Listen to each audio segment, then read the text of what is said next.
اعوذ باللہ من الشیطان الرجیم بسم اللہ الرحمن الرحیم الحمد للہ رب العالمین والصلاة والسلام علی سید الانبیاء والمرسلین وعلی آلہ الطیبین الطاہرین المعصومین۔ ناظرین کرام و سامعین محترم، ہدایت ٹی وی میں پروگرام معارف اسلامیہ کے ساتھ آپ کی خدمت میں حاضر ہوں۔ معارف اسلامیہ جب سے ہم نے شروع کیے ہیں اور ان میں ایک علماء کرام کی رہنمائی سے آپ کی خدمت میں بیان کیے جا رہے ہیں، تو اللہ سبحانہ و تعالیٰ کی ربوبیت کی معرفت کے بعد اللہ سبحانہ و تعالیٰ کی وحدانیت اور توحید کے سلسلے میں جب ہم اس مرحلے میں پہنچے تو کہ عبادت میں بھی اللہ سبحانہ و تعالیٰ کا کوئی شریک نہیں، تو اس وقت میں نے چاہا کہ آپ کی خدمت میں یہ عرض کرتا چلوں کہ مسلمانوں میں ایک مخصوص طبقہ، ایک مخصوص گروہ جو ہر چیز کے اندر جسے شرک نظر آتا ہے، اور یہاں تک کہ قرآن و حدیث کے اندر جو باتیں بالکل واضح اور صاف طریقے سے بیان کی گئی ہیں، ان کو بھی شرک کہنا ان کا وتیرہ اور معمول بن چکا ہے۔ تو اس حوالے سے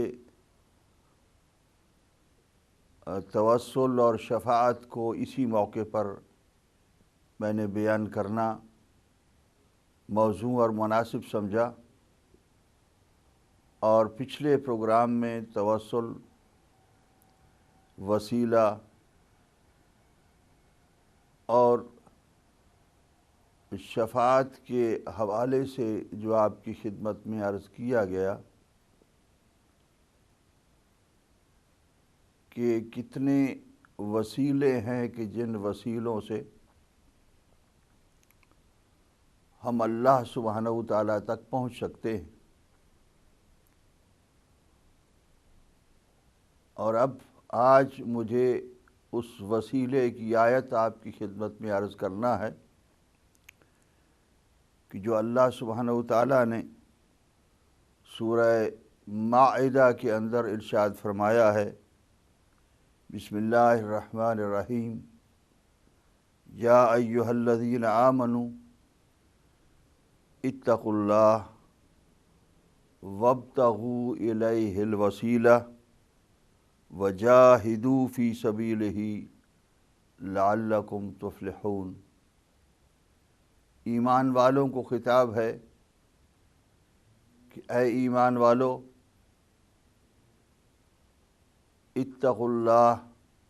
اللہ سبحانہ و تعالیٰ سے تقوی اختیار کرو، متقی بنو، اور وابتغوا الیہ الوسیلہ، اتقوا بھی امر کا صیغہ ہے اور وابتغوا بھی، ابتغوا بھی امر کا صیغہ ہے، جس میں اللہ سبحانہ و تعالیٰ یہ حکم دے رہے ہیں، یہ ارشاد فرما رہے ہیں کہ تقوی بھی اختیار کرنا ضروری ہے، جس طریقے سے دوسرے احکام اللہ سبحانہ و تعالیٰ بیان فرماتے ہیں، اسی طریقے سے ہر موقع پر تقوی کا حکم عام طور پر آتا ہے، اور اللہ سبحانہ و تعالیٰ مومنین کو اور مسلمانوں کو دعوت تقوی ہمیشہ دیتے ہیں، اور ہمیشہ عام طور پر تقوی کا حکم جو ہے وہ صیغہ امر کے ذریعے سے ہی دیا جاتا ہے۔ اس کے بعد ارشاد ہے کہ وابتغوا الیہ الوسیلہ، اور اس تک وسیلے کو تلاش کرو، چاہو، اور وسیلے کو کے ذریعے سے اس تک پہنچو۔ یہ وسیلے کا اختیار کرنا، کسی سورس کے ذریعے سے اس تک پہنچنا، کسی سہارے کے ذریعے سے اس تک اللہ سبحانہ وتعالیٰ تک پہنچنا، یہ بھی اللہ سبحانہ وتعالیٰ کا اسی طریقے سے امر ہے اور حکم ہے، جس طریقے سے سبحانہ وتعالیٰ نے نماز کا حکم دیا ہے، روزے اور حج و زکوٰۃ کا حکم دیا ہے، کہ وسیلہ بھی تلاش کرنا۔ وہ اور وسائل میں نے آپ کی خدمت میں جو علماء اور محققین نے، مفسرین نے جو بیان فرمائے ہیں، اہل سنت اور اہل تشیع کی تفاسیر سے اور کتب احادیث سے، وہ آپ کی خدمت میں عرض کیے تھے کہ 8 وسیلے علماء نے تقریباً بیان فرمائے ہیں، اور جن میں جان بوجھ کر میں نے عرض کیا تھا کہ 8واں جو ہے وہ آخری جو عرض کیا تھا وہ یہ تھا کہ انبیاء علیہم الصلاۃ اور ائمہ علیہم الصلاۃ والسلام، اور اس کے ساتھ صالحین اور اولیاء کے ذریعے سے توسل کرنا، ان کے ذریعے سے اللہ سبحانہ وتعالیٰ تک پہنچنا، یہ بھی ایک وسیلہ ہے جو قرآن اور حدیث کے ذریعے سے ثابت ہے۔ جس طریقے سے امیر المومنین علی ابن ابی طالب علیہ الصلاۃ والسلام کا فرمان بھی میں نے آپ کی خدمت میں عرض کیا تھا کہ آپ نے فرمایا کہ یہ اعمال صالحہ جو ہیں انسان کی، وہ بھی ایک وسیلہ بنتے ہیں اللہ سبحانہ وتعالیٰ تک پہنچنے کے لیے۔ نماز ہے، روزہ ہے، حج ہے، زکوٰۃ ہے، ایک تو ان کا واجبات ادا کرنا، یعنی واجب کام کا ادا کرنا ہے، اور نماز جب انسان پڑھتا ہے تو وہ اپنے اطاعت خداوندی کے اندر ایک واجب کو ادا کرتا ہے، لیکن اس واجب کے ادا کرنے کے ساتھ وہی انسان اگر چاہے تو اگر اس کی نماز اس نے انتہائی خلوص کے ساتھ اور سنسیئرٹی کے ساتھ پڑھی ہے تو اسی نماز کے ذریعے سے اپنی مشکلات کو حل بھی کروا سکتا ہے۔ نماز کا حکم ہے، روزے کا حکم ہے، ان سب چیزوں کے اندر اللہ سبحانہ وتعالیٰ سے، ان کے ذریعے سے اگر وہ اللہ سبحانہ وتعالیٰ کے لیے بہت ہی خلوص کے ساتھ اور خضوع اور خشوع کے ساتھ ادا کیے گئے ہیں تو وہ خود جانتا ہے، تو وہ ان کو اپنا وسیلہ بنا سکتا ہے اللہ سبحانہ وتعالیٰ تک پہنچنے کے لیے۔ اب اسی طریقے سے ظاہر ہے کہ جو بھی اللہ سبحانہ وتعالیٰ کا حکم ہوگا اور جو امر ہوگا، اس امر کو اللہ سبحانہ وتعالیٰ کی اگر اطاعت کی جائے گی اس امر کی، تو وہ اطاعت اللہ سبحانہ وتعالیٰ تک پہنچنے کا ایک وسیلہ اور ایک ذریعہ قرار پائے گا۔ دوسری آیت جو میں آپ کی خدمت میں عرض کر رہا ہوں، اسی آیت کے ذیل میں کہ اللہ سبحانہ وتعالیٰ نے اس کے بعد سورہ شورا کی آیت کہ جس میں ارشاد فرمایا کہ قُلْ لَا أَسْأَلُكُمْ عَلَيْهِ أَجْرًا إِلَّا الْمَوَدَّةَ فِي الْقُرْبَى، کہ اے رسول تو کہہ دے کہ میں تم سے کسی چیز کا سوال نہیں کرتا، کسی اجر کا، کسی اجرت کا، کسی مزدوری کا، اپنے اللہ سبحانہ و تعالیٰ کے پیغام کے پہنچانے پر،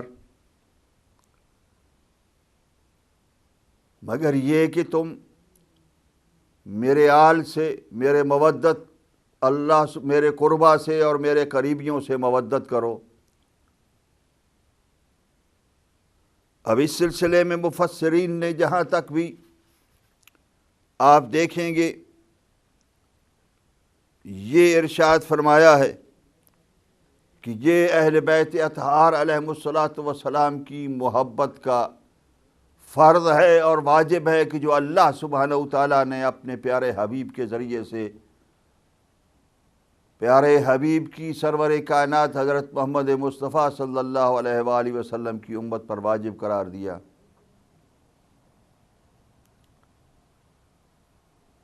اور یہ اگر اللہ سبحانہ و تعالیٰ کا امر ہے، اور یقیناً جب سرور کائنات حضرت محمد مصطفیٰ صلی اللہ علیہ وآلہ وسلم اللہ سبحانہ و تعالیٰ کے حکم سے اس بات کا سوال کر رہے ہوں تو سوال جب عالی سے ایک دانی کی طرف ہو، جب بلند مقام پر اور ماسٹر اور آقا کی طرف سے غلام پر ہو وہ سوال، تو اس سوال کو بھی حکم کہا جاتا ہے علماء علم فقہ اور اصول فقہ کے نزدیک۔ تو یقیناً یہ ایک ایسا حکم ہے مسلمانوں کے لیے کہ جس حکم سے انسان اور مسلمان کسی وقت بھی چھٹکارا نہیں پا سکتا، اسی طریقے سے جس طریقے سے نماز سے وہ کسی وقت بھی چھٹکارا نہیں پا سکتا۔ اور یہ محبت اہل بیت علیہم الصلاۃ والسلام اور مودت اہل بیت علیہم الصلاۃ والسلام یہ ایسی چیز ہے کہ جو نماز کا پیغام پہنچایا سرور کائنات نے، اور حج اور زکوٰۃ کا پیغام پہنچایا اور روزے کا، ان تمام پیغامات کے لیے، اس پیغام کے پہنچانے کے لیے اگر کوئی کام تھا تو اجرت جو تھی وہ اجرت سرور کائنات نے اپنی اطرت کی محبت قرار دیا، اور خلوص کے ساتھ اس محبت کو بھی اپنا اور اپنے اللہ کی طرف سے حکم قرار دیا، اور کہا کہ میں یہ تم سے سوال کرتا ہوں، یعنی تمہیں حکم دیتا ہوں، اس لیے کہ میرے اللہ نے مجھے حکم دیا ہے کہ تم میرے آل،